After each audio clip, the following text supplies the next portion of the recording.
Can I ask kinsay secretary ninyo dire?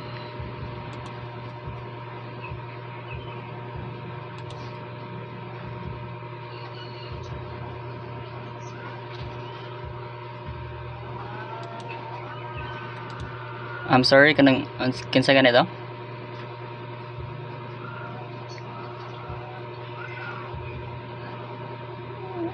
Naa ba siya sa meet today?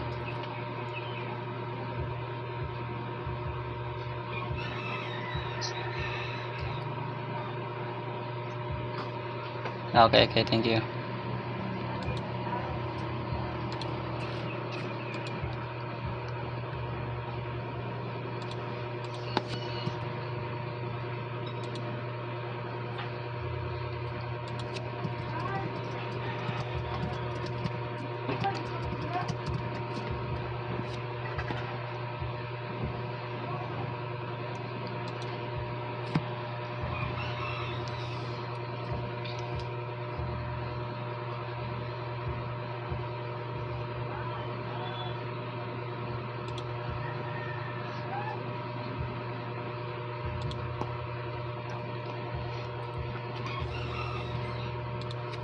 Pila mo kabuk sa inyo ang class, Day?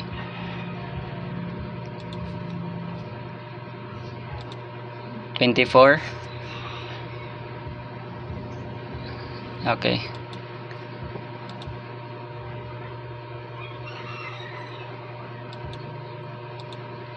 So by 9:37, let's start the class na lang. With or without sa mga wala pa nakasud sa meet.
Okay, let's start na since 9:37 na.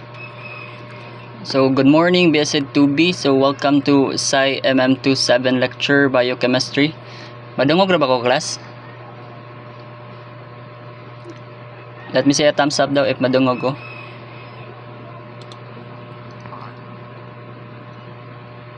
How about to your end, Miss Kabakog, madungog ra ko?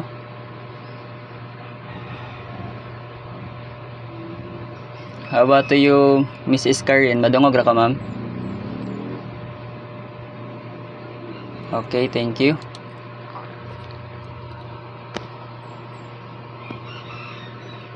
So now let's proceed no sa continuation sa class yesterday. Unsa gani yung topic yesterday? Anyone from the class?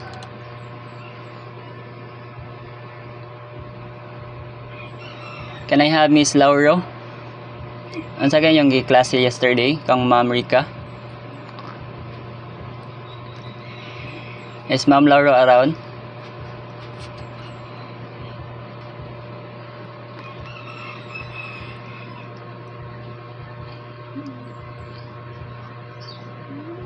Unsa man siya inyong giklase gahapon inday?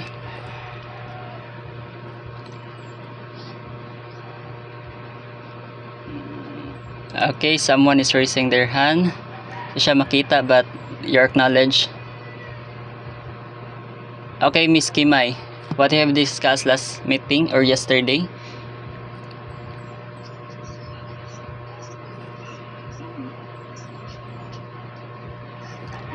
Okay, thank you. The translation of the genetic code. So, for today class, let's move to the continuation about the translation of the genetic code, which is the new topic for your Sci-M lecture in your biochemistry class. So, before that class, can I have Miss Kimay to lead us on prayer?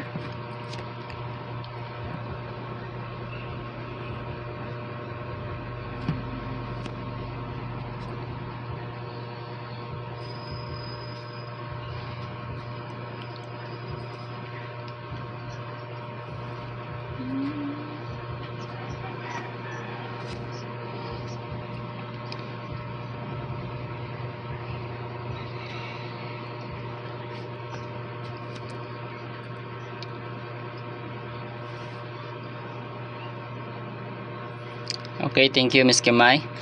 So, for now, let's check your attendance. Kinsa ganito ang secretary sa inyong class? Nana ba siya sa meet? Na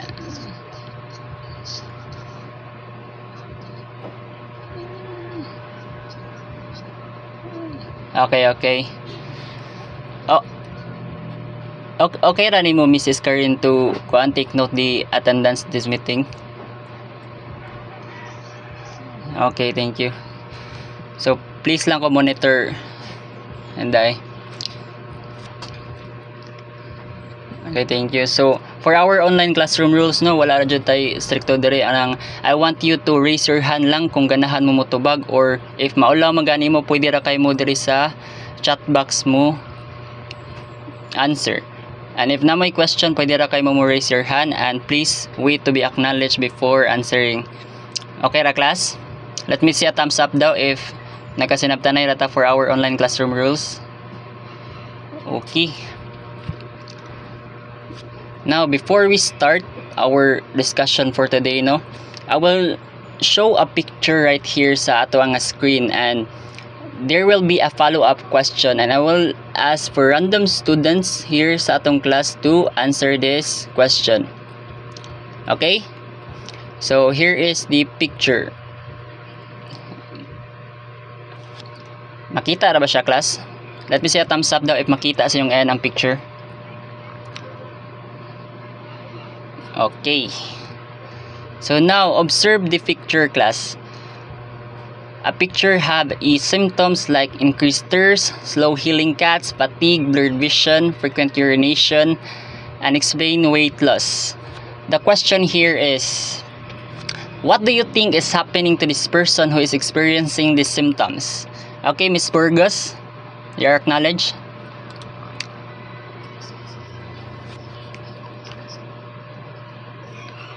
Okay, correct. Very good, Miss Burgos. So, the person who is having the symptoms like increased thirst, slow healing is experiencing diabetes. So, specifically class, ang kaning person nga nagka-diabetes is mostly, ang problem nila is naglack sila og special K. What do you mean this special K? It is a hormone which helps nga mo regulate sa imong blood sugar level or mo unlock sa cells so sugar nga katong nga glucose maka-enter sa imong cells which gives energy to your body. But the question here is, what do you call that hormone man kaha? Anyone pan the class? Miskaputulan.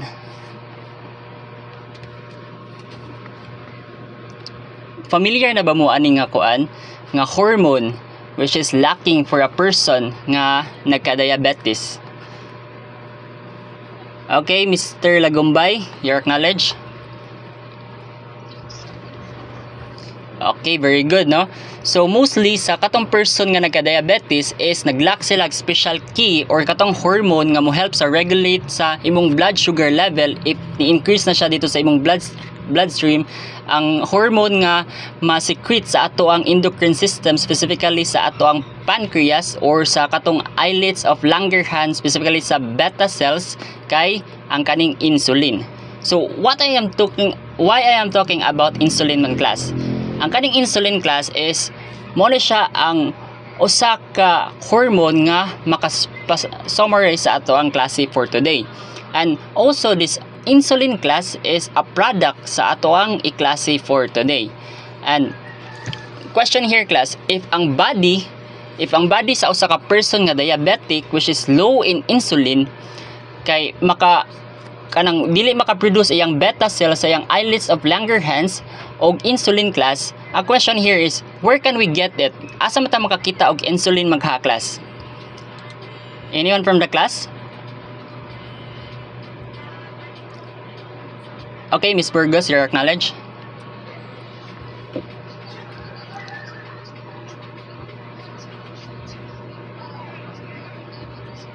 Okay, very good. Very good, Miss Burgos. So, ang kanang atong insulin nga dili ma-produce atong body class is ma-offer na siya specifically sa mga kuan sa medicine class. And also, way back before class, from history, sa una, ang katong mga person nga nagka-diabetes which is katong naka-lack of insulin is mag-get sila og insulin from the animals, specifically sa mga pigs or sa cow. But due to the process of kanang injection of that insulin class to the human body is dili siya kay ingon nga perfect class, nagka-cause yung mga complications. And the scientist for today class is naka-discover sila og way on how to regenerate or to make or to produce this insulin which is artificially made in the lab through what we call the recombinant DNA technology. And you're correct, Miss Burgos, nga makageta og human insulin nga ma-inject sa body from the medicine, but specifically under siya sa recombinant DNA technology, which will lead for our topic for today, which is recombinant DNA and viruses. So, nana ba mo idea about sa biotechnology sa inyong STS? Let me see a thumbs up daw if man na mag-discuss na. How about recombination DNA? Nana mo og gene therapy, human na mo sa inyong kuan STS na? Okay, very good. So, dali na lang nitaan kay nana mo idea about sa... Okay, Mr. Kando, naka-question, sir? Wala ra dahil. Sige. Ikaw na lang akong pangatanan next. Okay. So, para mas masabtan na to bagayo class, ang kaning gitawag na to nga topic for today which is recombinant DNA and viruses, let's have our learning objectives, which I want you to explain the concept of recombinant DNA and how it is constructed. Later on, I want you to create a concept map illustrating this concept nga atong ma-discuss, and I want you to demonstrate interest by actively participating, because later on I will ask random students to participate with our discussion, and lastly I want you to reflect through a written essay on how recombinant technology impact our lives. So for now class, para mas masabtan nato ang concept about recombinant DNA technology and also the recombinant DNA and the role of viruses to this recombinant DNA technology, I want you to watch this video. But before that class, please be guided with this guide question, kay later on magtawag kog random student to answer this following question. I'll give you 1 minute to check this guide question, class. Your 1 minute starts now. For the first question, what is recombinant DNA technology? The second one, what is plasmid and why is important to recombinant DNA technology? The third one is what is the role do restriction enzyme plays in the process? And the fourth one, what does DNA ligase do? And the fifth one, why do scientists combine DNA from different organisms?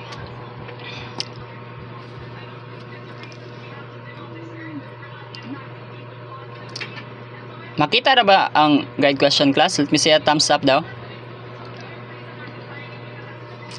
Okay. Now let's proceed to the video. The title of our video is The Basic Principle of Recombinant DNA Technology. It is a 5-minute, more or less 5-minute video siya, class.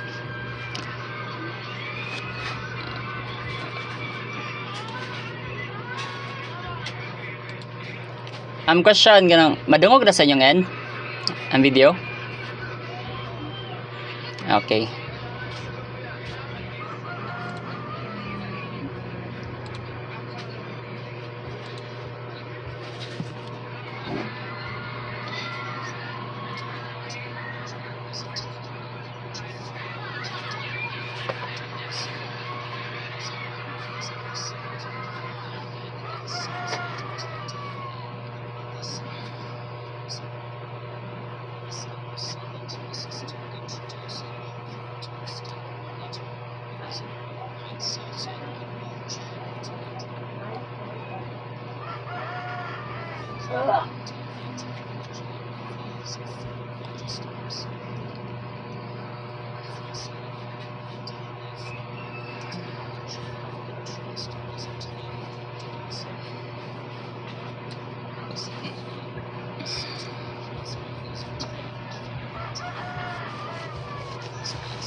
I'm sorry. So, nakita na ba ang video niyo, class?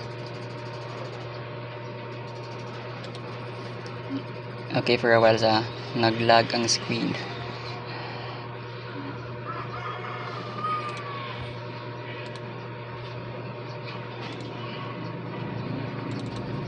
Not now.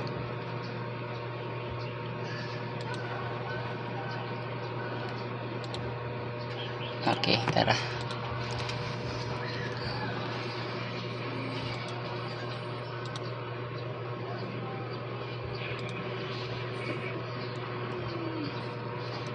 Makita na nyo balik ang screen, class?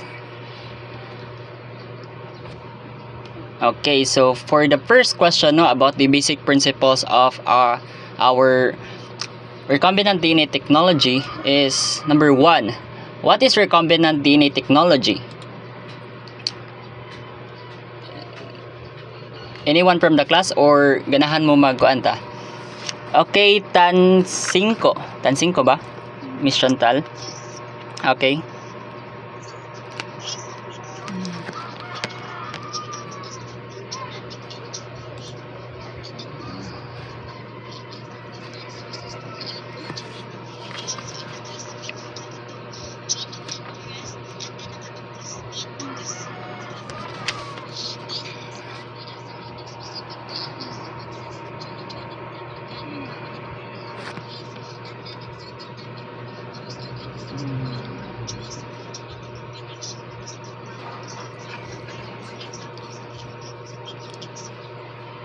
Okay, thank you. So, very good, Miss Tansinko, no?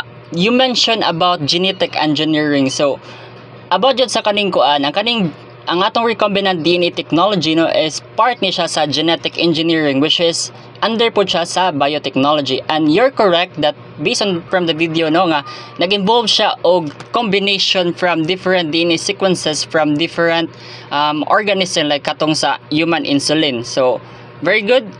Let's utilize your answer later on during our topic, Ms. Tansinko. So for question number 2, what is plasmid and why is it important in recombinant DNA technology? Okay, Mr. Kando.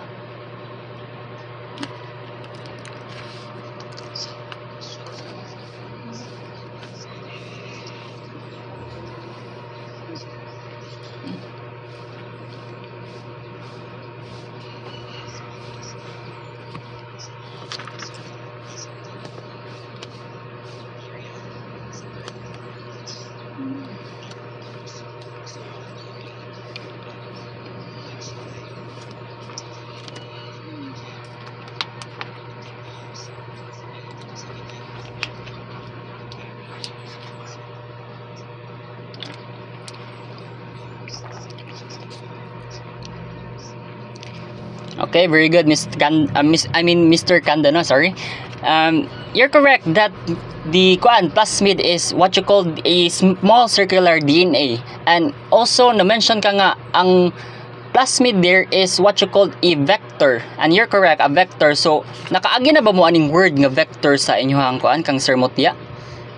Okay, so correct. So, ang kaning vector class specifically, ang main na jud nga purpose ng vector is mura siya og sakyanan. Mura siya tig-deliver sa usa ka something like sa later on sa atong discussion is aton siyang ma-discuss how this plasmid become this plasmid is a small circular DNA, it acts also as a vector. So for question number 3, thank you Mr. Kando. So for question number 3, what role does restriction enzyme play in the process? So, Miss Kaputulan?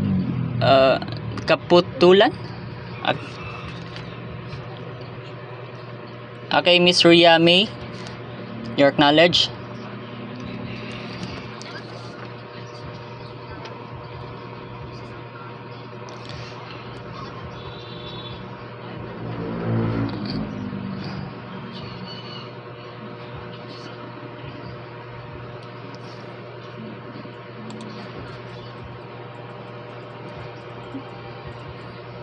Okay, thank you. So, ang basically class, sakto ka Miss Kaputulan nga ang restriction enzyme nagplay po siya og important role sa atong recombinant DNA technology. But specifically sa video kay ang restriction enzyme nag-act siya unsa ganito yung representation sa atong sa restriction enzyme sa video. Miss Kaputulan, unsay nag-represent sa enzyme na restriction enzyme sa video?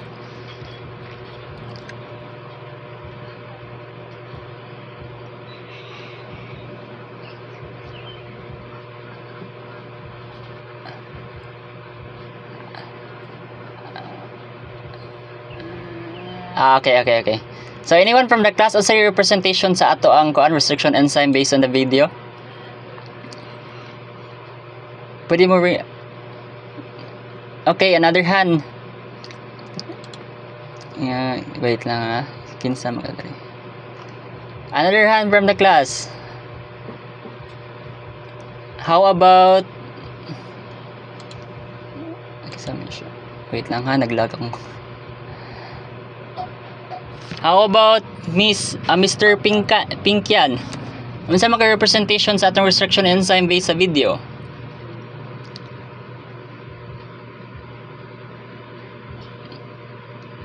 Na ba si Mr. Pinkyan?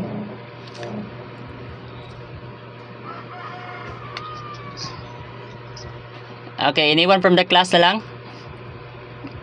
Okay, Miss Burgos.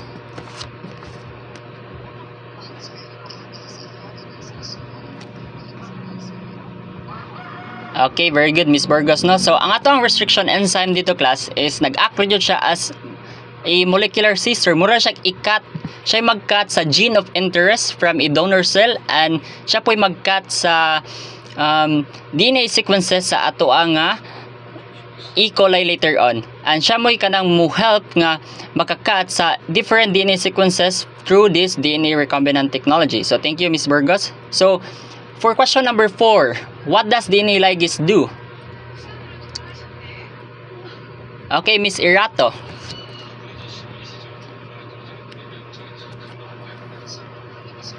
Right.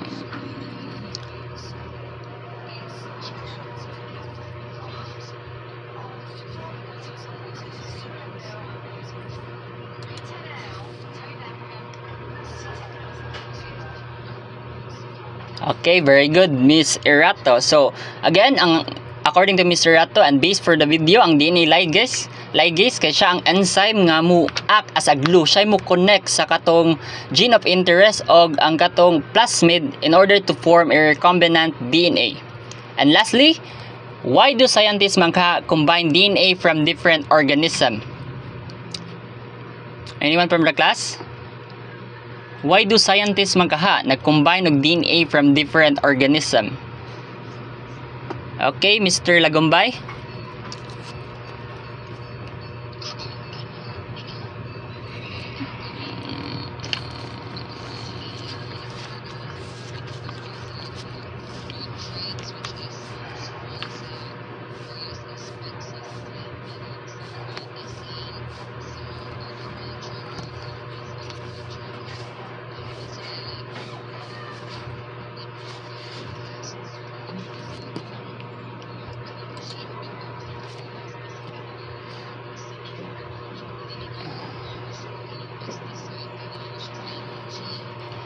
Okay, very good, Mr. Lagumbay. So, I think what you're talking is about genetically modified organism, right? Kana siya, ang kaning GMO class is related po niya sa atong topic, which is the recombinant DNA technology. Mana ba mo sa discussion sa mga GMOs class? Okay, very good. So, specifically class, ang katong one example of what Mr. Lagumbay said is, familiar mo sa BT corn? Katong corn, siya nga corn class is kuan siya kanang resistant siya, na siya resistance from pests. So through recombinant DNA technology and also to genetic engineering is ang mga scientists nag-combine og different DNA nga nagbutang siya og kanang gene of interest from a certain nga katong BT. Are you familiar with BT? Kinsa unsa to siya nga specifically nga bacterium? Anyone from the class? Miss Nissan? You're raising your hand? BT. I forgot BT corn. Saan siya?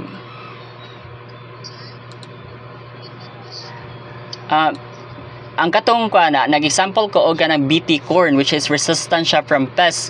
What specifically the bacterium nga gigamit for genetically modified organism to create that BT corn?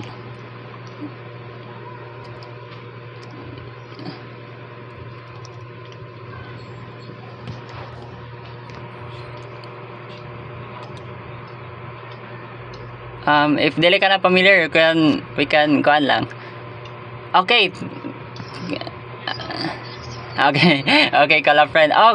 Okay, Mr. Lagumbay, you're correct. It's Bacillus thuringiensis. Mo to siyang gitawag og BT corn class. That's why scientists nag-combine siya different DNA from different organism to make those genetically modified organism. Like for example, ang katong BT corn nga naka pest resistance siya. It's because through this genetic engineering and specifically this recombinant DNA technology.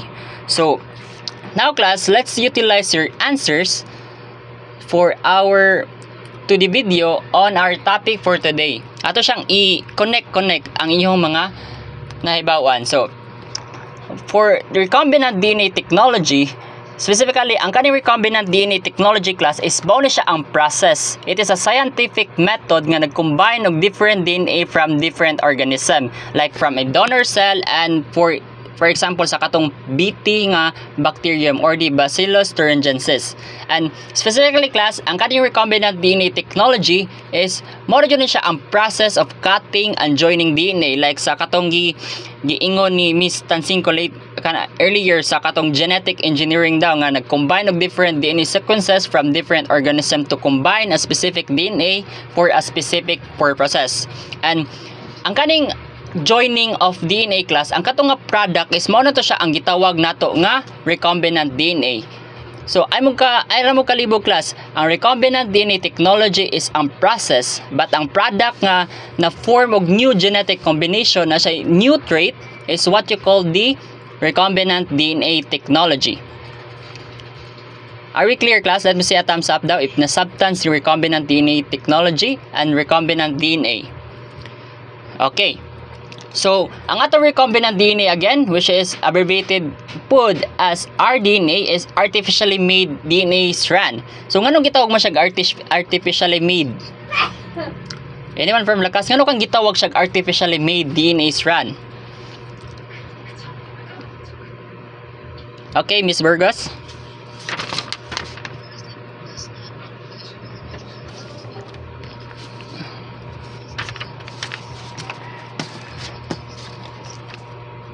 Okay, you're correct. Nakakuha ka sa term nga it does not occur naturally. Ngano di man siya nag-occur naturally? Thank you, Miss Burgos.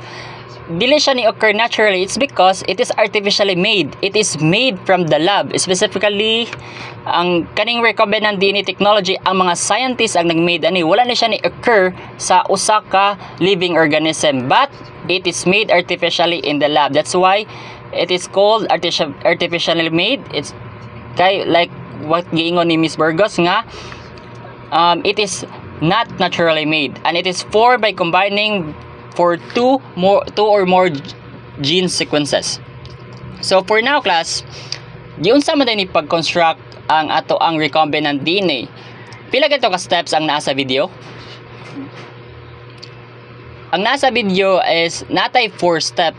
It is only about the construction of recombinant DNA technology, but para mas masabtan na to class og asa man jud padung si recombinant DNA technology, like for example nga atong gamiton for karon is ang katong protein nga gitawag natong hormone nga human insulin. Mao na siya atong gamiton for the construction of our recombinant technology. And for this discussion for today, naatay 6 ka step for the construction of our recombinant technology. And please lang ko class nga pamina mo kay later on I want someone nga magtawagon nga mana ko nga for example manatag discuss sa first step, and I want someone to like summarize lang sa katong nga first step. Okay, let me see a thumbs up if you would agree class. Okay, let's proceed. So the first step is what you call the identification and isolation of the gene of interest from a donor cell. So specifically class, ang kaning first step class, ang mga scientists is mo choose sila og certain nga gene of interest from a donor cell. Ang scientists mo choose sila og gene nga mo code for a specific useful product. And in this case, ang atong gamiton kay since naghisgot naman tag human insulin, so ang atong gamiton nga gene of interest, ang gene nga dapat nato ipa-combine for a specific plasmid is the human insulin gene. So unsa man na siya class? Ang first nga buhaton na is mag-need ta og human, syempre kay human insulin gene man ang atong i-form og recombinant DNA. And for that human class is magkuha ta og specific cell. Wait, loading siya. Kani specific cell. Ang kaning specific nga human cell nga gikuha nato from this human is what you call the donor cell or the human cell. So ato lang i-zoom gamay. After makuha sa scientist sa usa ka human cell is magkuha tag certain portion nga DNA from that human cell para mag-get nato ang katong specific DNA sequence sa human insulin gene. And after makuha sa DNA is magamit na dayon ta og katong gitawag nato nga unsa man to siya nga enzyme. Unsa gato siya nga enzyme, class? Atong gigamit ganiha.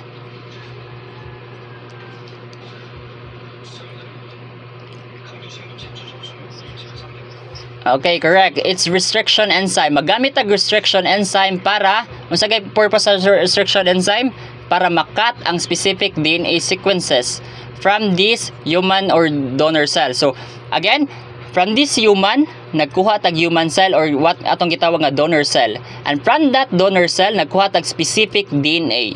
And from that DNA, nagamit tag restriction enzyme, which in this case is nag-act siya as molecular scissor, ang kaning restriction enzyme, or what you call, another term is restriction endonuclease. Gitawag siya endonuclease, class, kay from the word endo, so inter, ara siya sa specific part sa kani, sa sulod siya, sa internal siya mag-cut og kanang specific DNA gene sequences, class. Dili siya, kung ato na siya sa kinatumyan nga part is matawag na siya restriction exonuclease. But for in this case, since ari man ta mag-cut sa middle part or sa enter part sa ato ang DNA sequence, class, gitawag na to siya og restriction endonuclease. And that restriction enzyme, class, i-cut niya ang specific DNA sequences. And specifically, ang atong gigamit nga restriction enzyme is EcoR1. Ang kaning EcoR1, class, is it is derived from the bacteria E. coli. Are you familiar with the bacteria E. coli, class? Let me see a thumbs up. Okay, familiar ang tanan.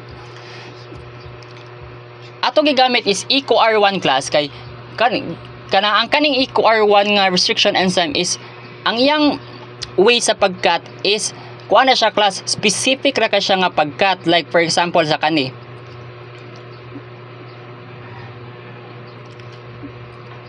Wait, sa class, loading siya.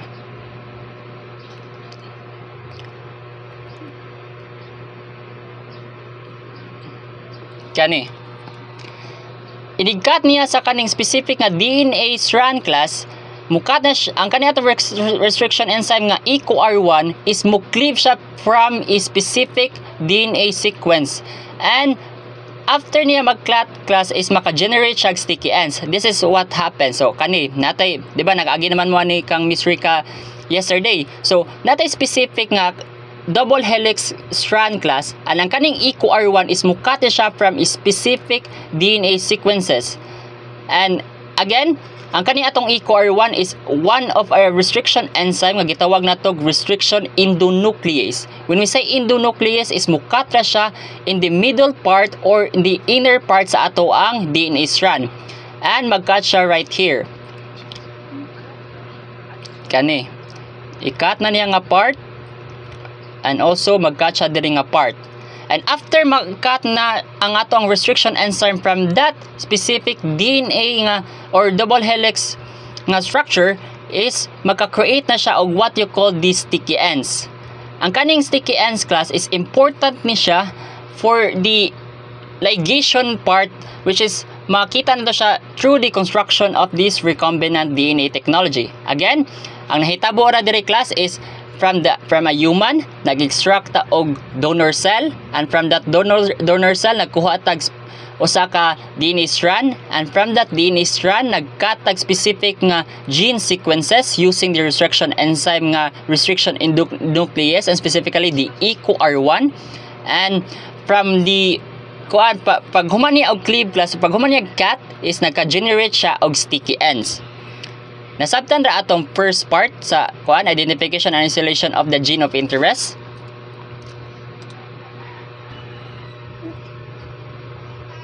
Okay, Miss, sabay ito na unsa ganahin na happen sa ato ang first part sa atong construction of recombinant DNA technology? Is Miss Sabayton around?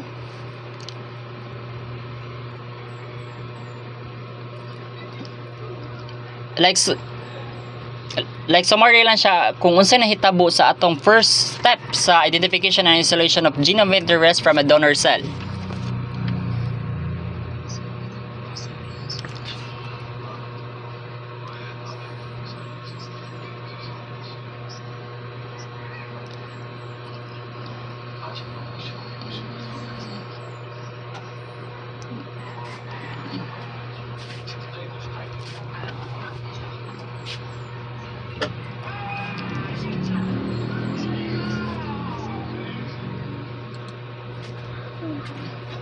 Okay, thank you Miss Sabayton. So, napamay question about sa step 1 class? Or wala na? Let me see a thumbs up if wala na. I see a thumbs down. Napay question? Or nasayap lang to? Okay, let's proceed. So, ang next step sa ato ang construction of recombinant DNA class is preparation of the plasmid vector. So, ang kaning plasmid vector class, like gisulti ni Mr. Kando ganiya, it act as a vector. So, ang kaning vector is mao ni siya magdala sa katong gene of interest nga atong na-extract from a donor cell or katong specific nga human insulin gene. Then, this is done using chemical treatments and centrifugation. So, ang kani atong Escherichia coli class or ang atong E. coli is centrifugate niya siya into lab. And after centrifugation and chemical treatments, ang ato ang E. coli class is makuha na nato ang katoang plasmid or the circular DNA sa ato ang E. coli. And after that class, from our plasmid, is the same ra ang mahitabo class. Ang atong plasmid is i-cut open na siya into a specific site using the same restriction enzyme nga katong EcoR1. Ang restriction enzyme or restriction endonuclease nga mo cleave sa atong specific DNA sequences in order to create as sticky ends. And after that class, same ra mo happen class. Like magamit gahapon ta og katong molecular scissor ang restriction enzyme, i-cut ra gihapon niya ang ato ang plasmid. And after makat na atong plasmid is mao na siya ang mahappen. Sorry class, lag yung laptop. And after that, makat na atong plasmid, ma-form na nato ang ato ang ma-prepare na nato ang ato ang plasmid vector. And for our plasmid vector class, it is important nga ang ato ang plasmid vector after makat ang iyang specific DNA sequences class, dapat ang ato ang plasmid vector na siya kanang selectable markers. When we say selectable marker genes is mao na siya ang specific gene sa ato ang plasmid nga na siya ampicillin resistant.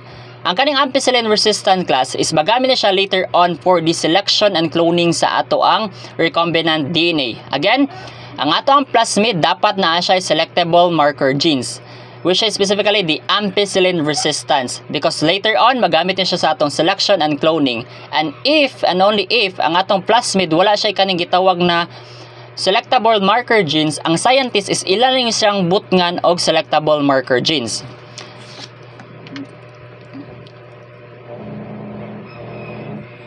And after that class, mo proceed na ta sa ato ang step 3.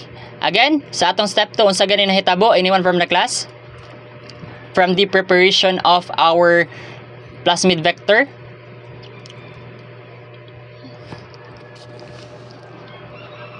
Anyone from the class? Unsay nahitabo sa ato ang kuan? Okay, Miss Kaputulan. Like summary lang sa atong nahitabo sa atong step 2.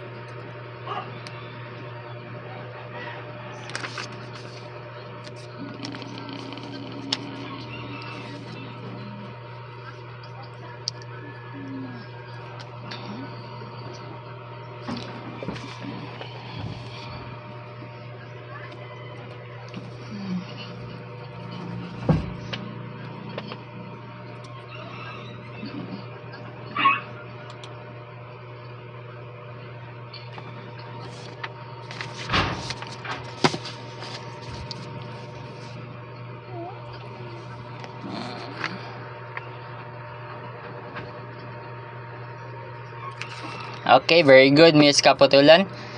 So, any question for the step 2 class? Let me see a thumbs up if ganahan mo proceed or thumbs down if na may question.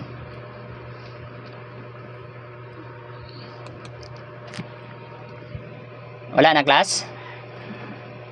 Okay, let's proceed.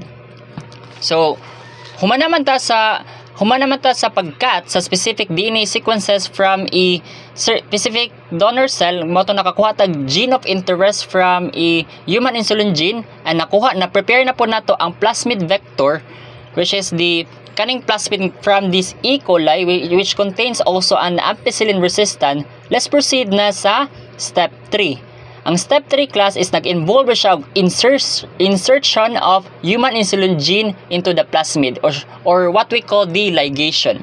Ang kaning insulin gene class is i-insert ra siya sa cat site sa atong plasmid. Ang mura ra jud siya nag-glue ra jud ka class from the human insulin gene and from the plasmid vector. Imo ra siyang i-connect. And para ma-connect na siya class, maggamit ta og specific nga enzyme which is the DNA ligase. Mao ra jud na siya mahitabo class from human insulin gene which is the gene of interest. Ato ra siyang i-connect from the plasmid using the DNA ligase. Mura ra kag nag-glue og duha ka genes. And also, ang pag-glue niya class is magamit paghapon siya og kaning gitawag nato nga DNA ligase since ang atong gi-connect man is a strand of DNA sequences. Mao nang ang atong gamiton nga enzyme is the DNA ligase which acts a molecular glue. Ang gamit jud aning atong DNA ligase class is siya ang musil sa sugar phosphate backbone sa ato ang human insulin gene ug ang ato ang plasmid nga gi-cut open. And after that, maka-form na ta og what you call the recombinant DNA. So sa video class at ari ra siya kutob ang ato ang recombinant DNA since we are kanang gigamit man nato ang human insulin as the example class. Mag-proceed lang ta sa selection pod og gene expression of how that human insulin gene na made siya in the lab. So, kinsa man ang makasummary sa ato ang step 3. Don't worry class, for the participation is nag-uan ako din, take note ako sa mga person nga ni participate diri. Okay, Miss Nissan.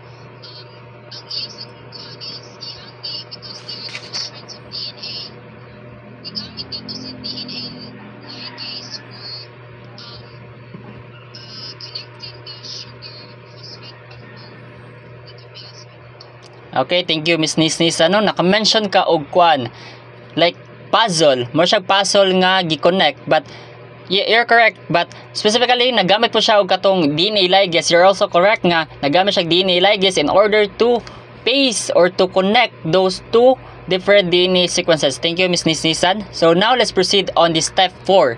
After naka-form na ta og recombinant DNA or katong recombinant DNA yung nag-contain og gene of interest from a human insulin cell and also that the plasmid vector, naka-form na ta og recombinant DNA or the recombinant plasmid nga nag-contain og human insulin gene. And the next step class is atong i-introduce ang atong recombinant plasmid into host cell. And ang kaninga part is atong gitawag nga transformation. Ang transformation here class is the process by which a foreign DNA, ang kaning foreign DNA class is mo na ni atong recombinant DNA kay i-introduce nato balik sa Escherichia coli. Once inside, the bacteria will replicate the plasmid and can even express the inserted gene such as producing human insulin. Ang summary jud class sa about aning number 4 class is kaning word nga transformation.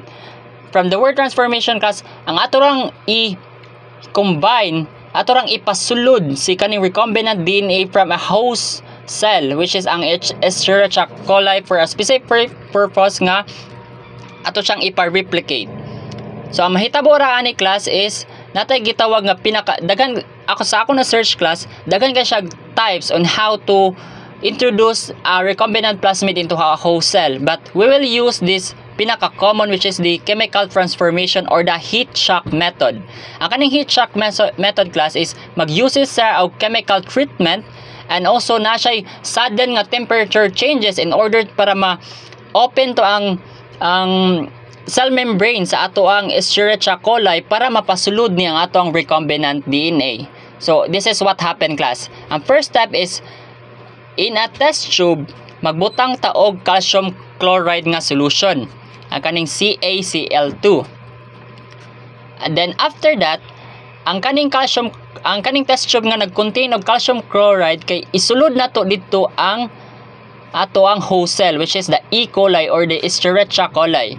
And after that class, ang kaning test tube nga nag-contain og CaCl2 or the calcium chloride nga solution with the host cell nga katong Escherichia coli, kay ang ato siyang isulod og ice bath. Or kaning atong nakita na ba diri ang kuan, ang kaning container nga nay ice. Gisulod siya og ice bath class for a purpose nga dapat ang katong Escherichia coli is mahimo siyang competent cell. When we say competent cell is able na siya nga makapasulod og kaning recombinant DNA or a foreign DNA from a specific purposes. After that class, ibutang na nato siya sa ice bath, i-incubate na siya for 20 to 30 minutes. Again, ang purpose sa jud ana class is para mahimong competent cell ang atong Escherichia coli. When we say competent cell, able siya nga makapasulod og recombinant DNA or katong recombinant plasmid. And after nimo mabutang sa ice bath class for 20 to 30 minutes, ang katong cell membrane sa atong Escherichia coli is ma-open to siya class. Na siya yung mga certain nga pores nga pwede siya makasudlan sa atong recombinant DNA. And the next step class is gitawag siya heat shock method class kay naman siya different sa temperature. Ang first nga gihibuhat is gibutang siya sa ice bath. And after gibutang siya sa ice bath is gi-proceed siya into hot bath. Wala siya gigamit nga ini nga materials or ini nga equipment, but nara siya difference in temperature. That's why it is called heat shock. And also chemical transformation is because nagamit siya og calcium chloride nga solution in order to make that competent cell nga may mo siyang permeable, masudlan siya og recombinant DNA or the recombinant plasmid. And after sa katong mixture nato class, isulod na nato ang recombinant DNA. Di ba ang kaning test tube na amni siya CaCl2 nga solution and also the E. coli. Ato na to ditong isulod ang recombinant DNA plasmid for a purpose nga para masulod siya sa atong Escherichia coli. And by doing that, we need to do a heat shock. Usually, isulod na siya sa hot bath, which is specifically a 42 degrees Celsius for 30 to 60 seconds. Again, ang mahitabo dito class is ang ato ang recombinant plasmid gisulod siya sa CaCl2 solution, and after that ice bath siya for 20 to 30 minutes for a purpose nga mahimo siyang competent cell. When we say competent cell is mahimo siyang permeable, pwede siya masudlan og foreign DNA, and after that nag-proceed na to sa heat shock method nga nagkuanta og kanang temperature changes, and by doing that from ice bath gibutang na to siya sa hot bath, usually for 42 degrees Celsius for 30 to 60 seconds. This sudden temperature change mag-help na siya for our plasmid to enter the bacterial cell, since permeable naman to siya class, competent cell naman to siya, ready naman to siya para masudlan og recombinant DNA plasmid. Any question for step 4? Thumbs up if wala na may question, or thumbs down if na may question for this step 4. So, kasi may maka-summary for the step 4, introduction of recombinant plasmid into cell.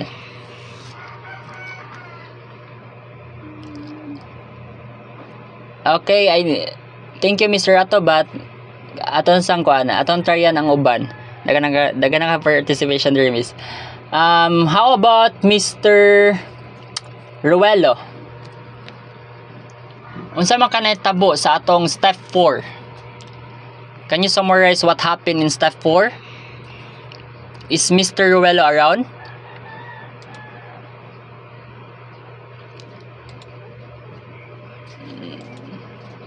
I guess wala. How about sa pa man siya na diri sa meet? How about Miss Kabahog? Can you summarize what happened on this step 4 of our construction of recombinant DNA?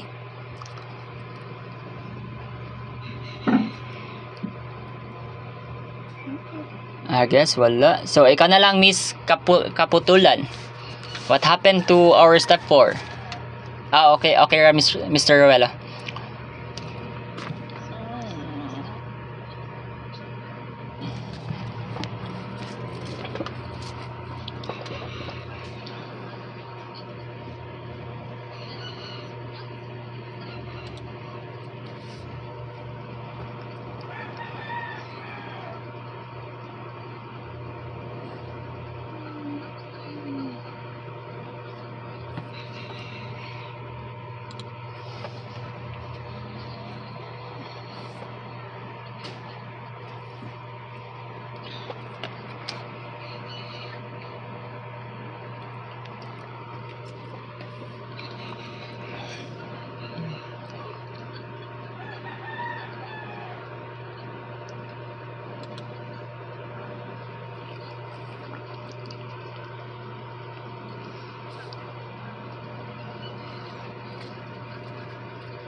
Okay, thank you, Miss Kaputula. No, well said. So, napa may question for step 5. Let's proceed na for step 6.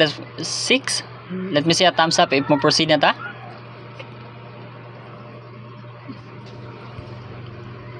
Okay, for the step 6. So, ang step 5. For the step 5 is nanata sa selection and cloning. After na nato mapasulod ang recombinant DNA into a host cell, proceed na ta sa selection and cloning. Since ang katong human insulin gene class, dapat nato siya ipa-express within this host cell, which is mo gani magamit ta og kanang Escherichia coli. Nga naman kang Escherichia coli ang atong gigamit kas? Na may ini idea nga nung Escherichia coli ang gigamit for a host cell for a certain recombinant DNA like the human insulin gene, ngano kang Escherichia coli ang atong gigamit class? Namay, do you have any idea?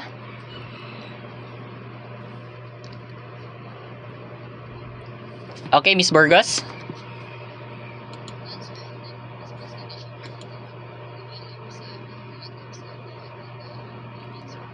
Okay, thank you.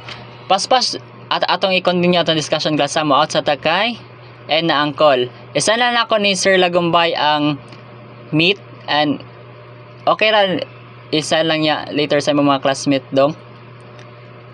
Okay, since mag-extend ang call. Okay, out sa ta class, mubalik na ta.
O sa class ako na mas change ang setting for para ma-admit ang tanan.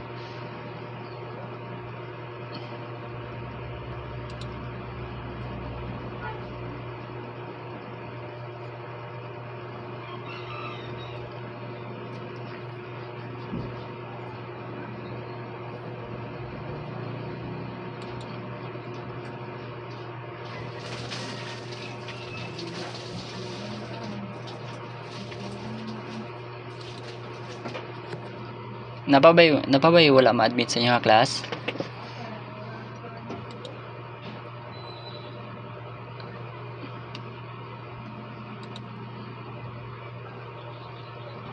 Wait.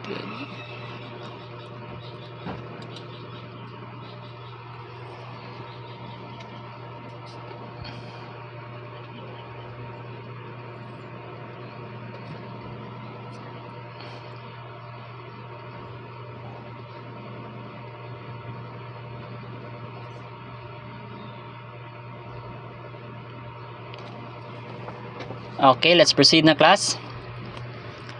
Again, Miss Burgos, can you repeat your answer earlier?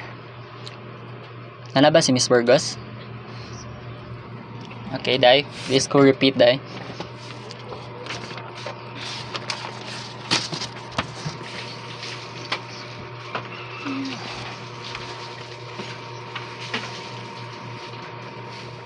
Okay, correct, no? Gigamit ang correct, Miss Burgos, no? Ang E. coli gigamit siya for this selection and cloning is because dali ra siya maka-adapt and also dali ra siya maka-replicate through binary fission. And once masulod na nato ang foreign DNA or recombinant DNA sa atong Escherichia coli is ma-proceed na siya sa selection and cloning. And when we say selection and cloning class, ang mahitabo diri nga part is may utilize na nato ang gatong gigamit nato nga ampicillin resistance. After na the first step is kaning selection, which is identifying the transform cell transformation. Since ang atoang Escherichia coli class nga gisulod nato diri sa tube is dili tanan maka-gain or makakuha atong recombinant DNA plasmid. And in order for those E. coli class nga wala nakakuha og katong recombinant DNA nga plasmid, para matangtang to siya, para ma-select na to ang proper nga E. coli class nga na recombinant DNA plasmid is magkuan ta og katong ampicillin nga solution, magbutang tag solution sa usa ka petri dish glass, which is natay antibiotic nga ampicillin solution. And since ang katong recombinant DNA na to class naman siya selectable marker genes, specifically ang katong ampicillin resistance. So ang katong Escherichia coli nga wala siya recombinant DNA class is mamatay siya. So ang mahubili na lang ang katuang Escherichia coli nga naay ampicillin resistant gene or katong recombinant DNA nga plasmid nga nakuha sa ato ang Escherichia coli. Ingana ang way sa pag-select sa ato ang Escherichia coli nga naay recombinant DNA class. So katong katong Escherichia coli nga walay recombinant DNA, wala nakakuha sa recombinant DNA is mga matay ra sila class sa kaning ampicillin solution. Okay? So the next step is ang cloning na class. When we say cloning class is ang katong recombinant DNA plasmid na to class is maklone na siya dito sa ato ang Escherichia coli through binary fission. So since like giingon ni Miss Burgos ganiya is mas appropriate ang paggamit sa Escherichia coli is mas ninot siya for cloning sa ato ang recombinant DNA plasmid class, specifically through binary fission. Mo sa mga scientists is gamito nila ang Escherichia coli for the replication sa ato ang recombinant DNA plasmid nga nag-contain sa ato ang recombinant nga human insulin. Nasabtan na ba ang ato ang selection and cloning nga part class? Ang step 5 rigid class is nag-select rata sa katong mga Escherichia coli nga naka-get sa atong recombinant DNA plasmid through ato sang gibabad sa ampicillin solution. Since ang katong recombinant DNA nga plasmid na to class nag-contain siya ampicillin resistant. So ang katong mga Escherichia coli nga walay recombinant DNA nga plasmid is mga matay ra siya. Anya for the cloning part class is ang ato ang Escherichia coli class is pasagdan na siya nga mag-clone class kay through the process class is mag-binary fission na siya class, managhan na siya all throughout the process. And the last step is mo-proceed na ta sa last step. Ang last step is gene expression na. I-express na nato ang katong human insulin gene from our, makita ba sa screen class? Let me see a thumbs up if nakita ra. How about now? Makita na ang kuan, step 6. So for the step 6 class is express na sa ato ang Escherichia coli ang katuang gene of interest, which is ang atong recombinant DNA class naa siya nag-contain siya human insulin gene, and paspas makay mo replicate ang atoang Escherichia coli class through binary fission. Ang atong recombinant DNA plasmid nga nag-contain og human insulin gene class is managhan siya class, and after that mag-agi na siya og expression nga part. Naka-discuss mo yesterday about translation and transcription class. Unsa gani mahitabo sa translation nga process? Anyone from the class?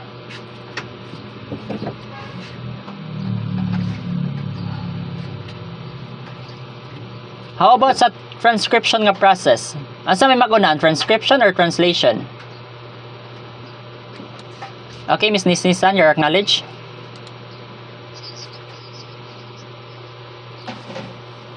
Unsay maguna?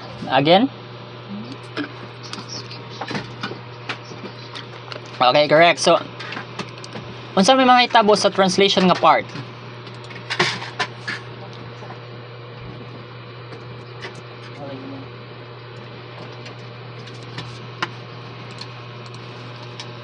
Okay, Miss Nisnisan?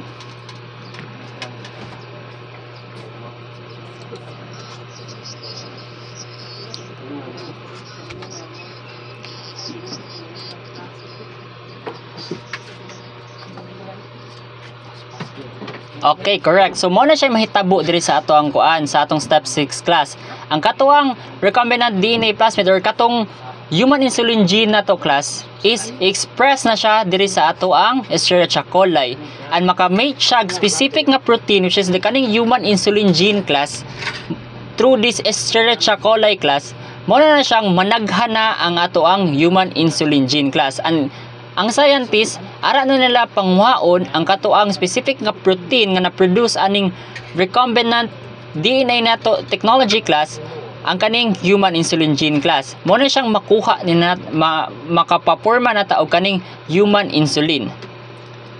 Makaproduce ang kaning ang kaning Escherichia coli nato is maka-produce na siya through the transcription and translation nga process. Maka-produce siya functional nga protein, specifically ang katong human insulin from the recombinant DNA.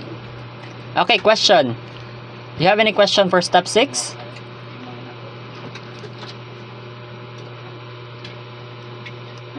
Class, do you have any question for step 6? Thumbs up if mag-proceed na ta.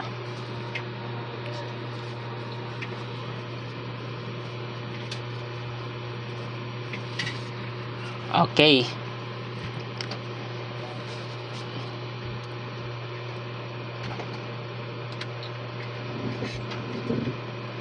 Wait sa class ha, nag-lag siya.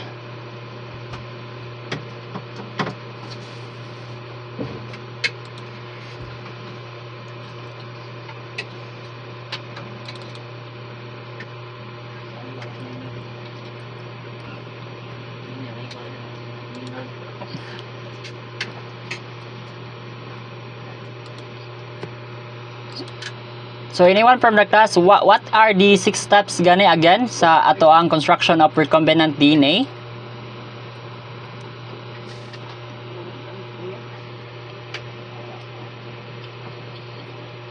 Who can summarize the 6 steps of our recombinant DNA again, class?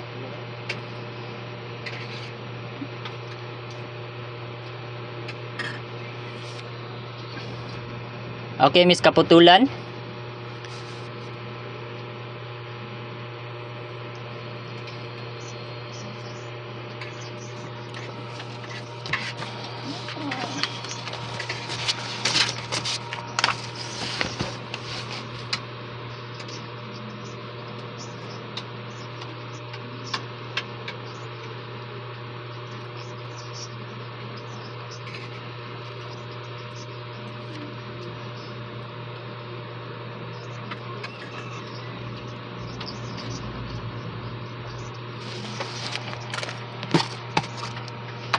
Okay, thank you.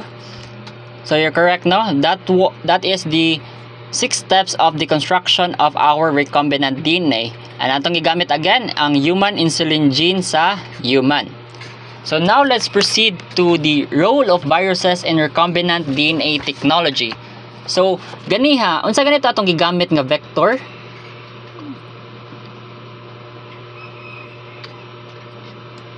Unsa ganito atong gigamit nga vector sa recombinant DNA technology from the production of the human insulin gene?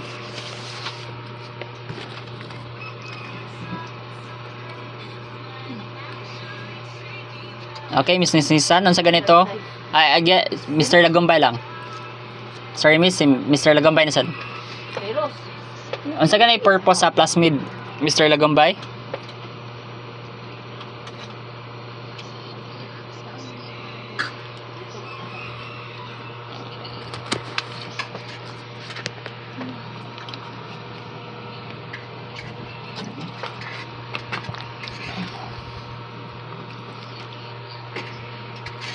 Okay, thank you Mr. Lagombay. So ang main purpose ra jud atong plasmid nato, no, it act as a vector. Siya may sakyanan, siya may sudlan sa ato ang gene of interest para ma-deliver siya into the host cell. And also class, napod tay lain nga mga vector class, specifically ang kaning viruses. When we say viruses class, unsa may ma-think sa yung mind?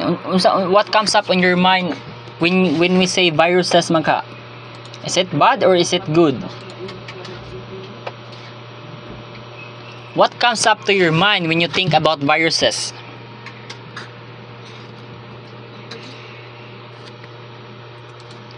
Okay, Miss Burgos.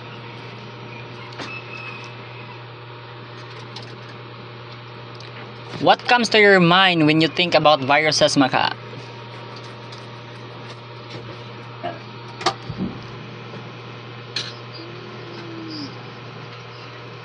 Okay, thank you. Very good. Ang virus class, according to Miss Burgos, they need to have a host in order to strive. You're correct, Miss Burgos. So, anyone from the class, napa mo ilain nga definition or napa mo ilain nga masud sa inyong mind when it comes to the word virus? Unsa pa man gaha?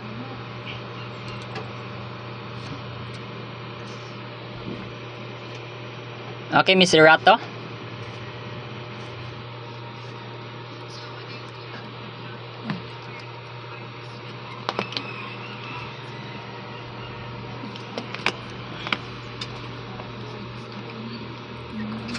Okay, very good. You're both correct, no? When we say virus, mato siya gitawag nga katong infectious agent, and they need a living organism or a host cell in order for to survive. So, a virus class, by definition, sakto tayong gipangingon class nga, tiny siya, which is gamay, mas gamay siya, smaller sa bacteria, and they invade host cells to replicate, often causing diseases. And it is made of DNA and RNA, which is enclosed in a protein coat, which is a capsid, and they can't reproduce or carry out life processes unless inside a host cell. Ay, din siya host nga host. Letter T ni siya, class, I'm sorry. Like giingon ni Miss Burgos ganiha nga, dapat need pa sila mo sulod sa usa ka living organism or host cell in order to strive. That is a virus class. And ang role sa atong virus diri class sa atong recombinant DNA technology, mura ra gyapon siya og plasmid class. It's because ang ato ang virus class na siya certain nga specific nga characteristic which is very good for being a vector. So viruses are naturally good at entering cells and delivering genetic material. So the way man mo infect ang ato ang virus class is ilang i-inject ilang genetic material through a cell or through a living cell. Ingana sila mo strive sa usa ka living organism. So do you have any idea ka class ngano kang ang virus is good siya for being a vector in recombinant DNA technology?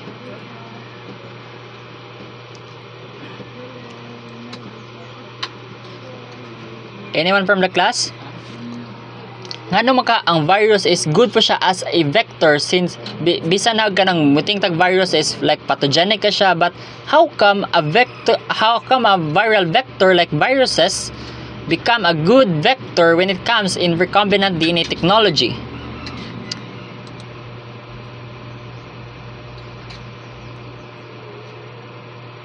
Anyone from the class? Nabay nag-raise silang hand? Walay makita na ko.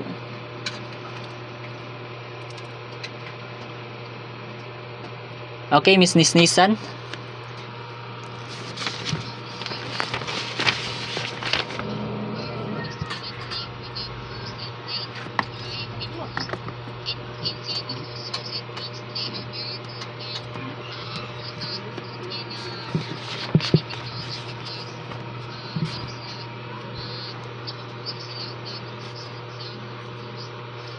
Okay, thank you. So, mora dyan na ang purpose dyan sa atong enroll dyan sa atong viruses class, no, kay good siya for being a vector, kay dali ra kay siya mo infect sa usa ka host cell. And if atong gamiton recombinant DNA technology, if ang DNA sequence sa atong virus is tanggalo na to ang katong mga pathogenic nga part or katong maka-infect nga part sa ato ang virus, nya ilisa na to good nga DNA sequences class nga atong ipa-inject sa human body is mas useful siya for transferring a specific good DNA sequences nga makapahil sa usa ka problem sa usa ka body class. Since ang atong virus again, dali ra kay siya mo infect sa usa ka lawas or sa usa ka living cell.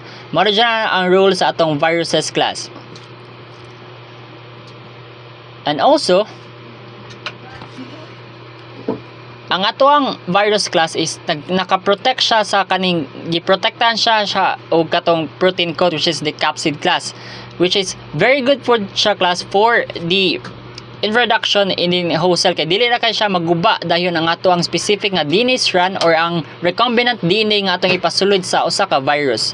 And also, our virus is used in gene therapy because viruses are naturally good in entering cells and delivering genetic material, and also dali ra siya ma-engineered for a specific types, like pwede na to siya butngan og cancer cell or neurons. And also, scientists can remove harmful viral genes and replace them with desired genes. Then ato ra siyang i-infect dayon sa lawas nga makapa-help na siya like to mag-make og mga antibodies. That's why ang kaning mga viruses also gigamit po ni sila for gene therapy. Are you familiar with gene therapy class? Ang main na jud nga role sa ato ang virus here class, no, it act as a vector jud siya class, since dali ra kay siya mo infect sa usa ka living organism. And also, ang ato ang viruses class is dali ra pud siya ma-modified in terms of recombinant DNA technology. Now, question. Do you have any question?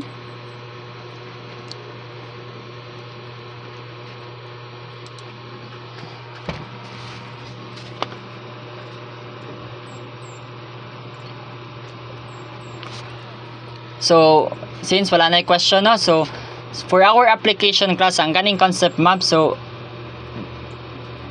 dili na lang ko na siya ipa-submit karon, but okay ra ninyo nga mag-send ko og ng link for the submission for this, and also for the assessment. Our assessment class is nag-contain na jud siya og multiple choice test and essay. And within this day, okay ra na ako within this day ninyo ma-submit class, as well as this concept map. 11 naman ta kutob, no? Right? 11 na ta kutob. Okay, mag-send lang ko diri sa sa link sa for the submission of this Pwede ra mo take og picture class for the instruction sa ato ang concept map. Since part man siya sa ato ang learning objectives ganiha, I want you to create a concept map nga mag-organize sa main ideas on recombinant DNA technology. And to be guided, we have these rubrics right here. And for the creation of concept map, pwede ra siya handwritten class. And if handwritten, pwede ra mo magamit og long bond paper, which is 8.5 by 13 inches. And if ganahan mo ka ng digital class, pwede ra pod.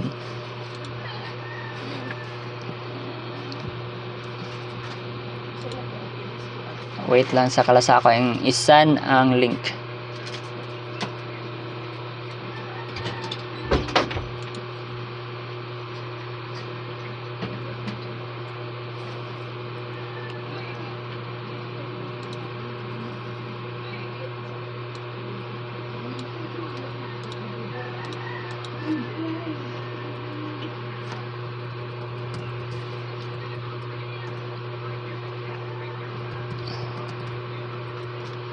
Ang kaning first nga link class mo na siya ang link for the submission for your concept map.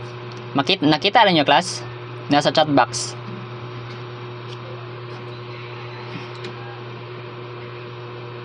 And for our assessment class is tara.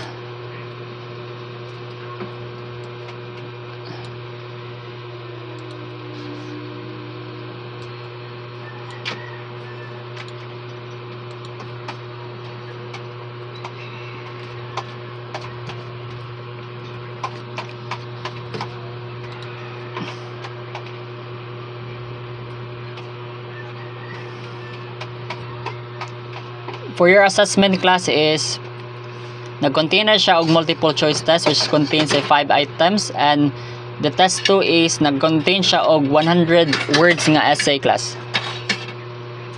Ma-access ra ba ninyo ang assessment?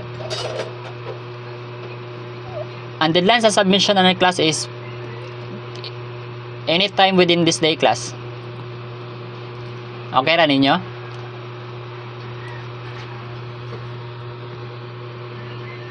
Okay, so for your assignment lang class, I want you to kuan lang. Mag-web search lang mo about sa general concept of DNA and RNA testing, which is applicable siya sa next topic ninyo. And for the remaining 4 minutes, kinsa may maka-summarize or what they have learned about our discussion for today. Nara ba may na-learn sa atong discussion for today? Okay, anyone from the class who can summarize or share what they have learned for this discussion?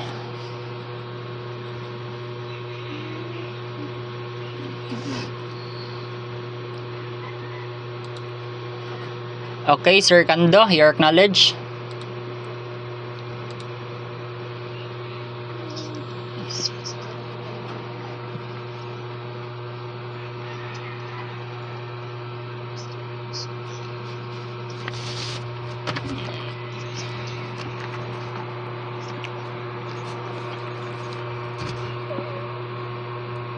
Okay, thank you Mr. Kando no. It's good nga kuan.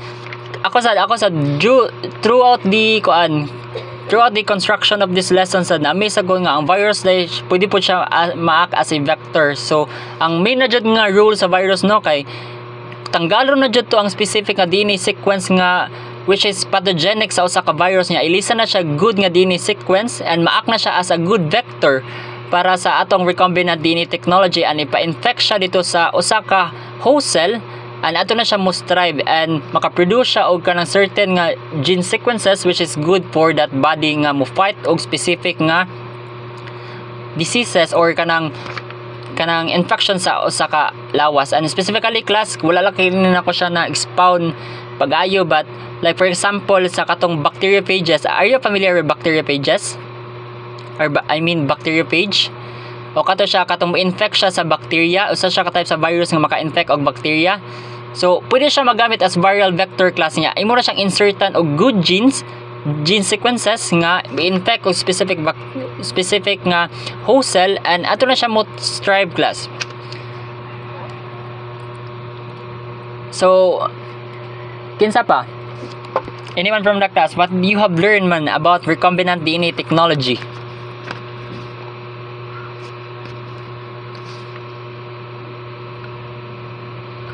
Okay, Miss Nisnisan.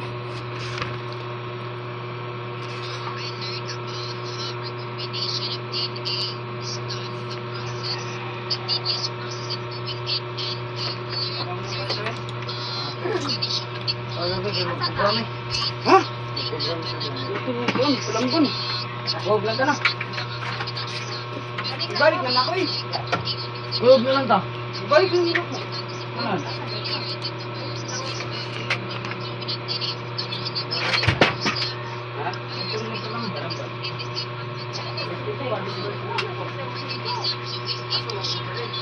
Bawal.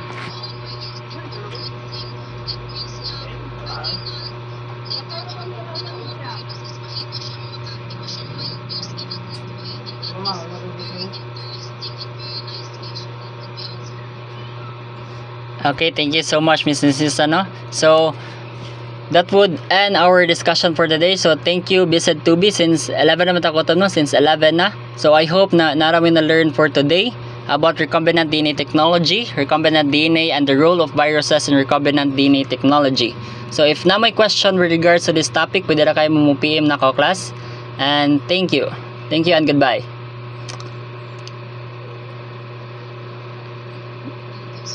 Thank you.